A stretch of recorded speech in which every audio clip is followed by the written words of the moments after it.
6h30, 9h, la matinale. Il est 7h55, presque 7h56 sur RCF, c'est l'heure de l'édito du jour. Véronique Margron, bonjour. Bonjour Stéphanie. Et ce matin, vous nous proposez une réflexion sur l'accès aux origines. Oui, accès aux origines pour les enfants nés d'une PMA. Ainsi titraient les médias, mercredi 2 octobre, après le vote en première lecture de l'article 3 du projet de loi de bioéthique relatif à la levée de l'anonymat du don à la majorité de l'enfant.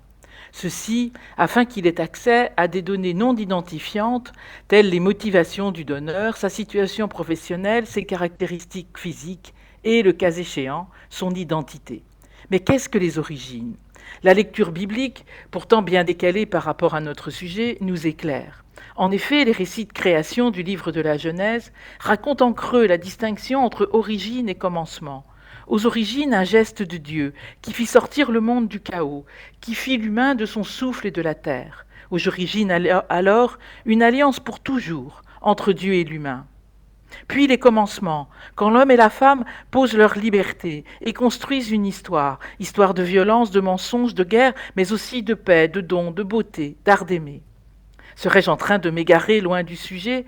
Pas sûr. Chacun d'entre nous a besoin de remonter de commencement en commencement, celui de sa naissance, des traits qui sont les siens, de sa parenté, du monde où il est né. Se projeter dans l'existence, sortir de soi, demande de pouvoir nommer ce qui est d'avant soi. Le mieux et le plus possible, commencement. Mais l'origine, elle, est un mystère, le geste d'un amour, une rencontre, sans pourquoi. L'origine est une promesse de vie, la promesse que notre vie est accompagnée, comme l'alliance de Dieu habite l'histoire, y compris dans ses pages sombres et tumultueuses.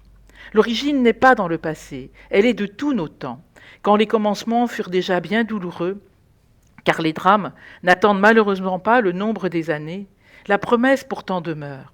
De la vie est possible aujourd'hui, car elle a été donnée. D'où que je vienne, je peux choisir, malgré tout, de vivre, de donner, d'aimer et de transmettre. Là est mon origine. Merci beaucoup Véronique Margron. Et cet édito, comme tous les éditos de la matinale, on peut le retrouver, le relire, le réécouter et le faire circuler en se rendant sur rcf.fr.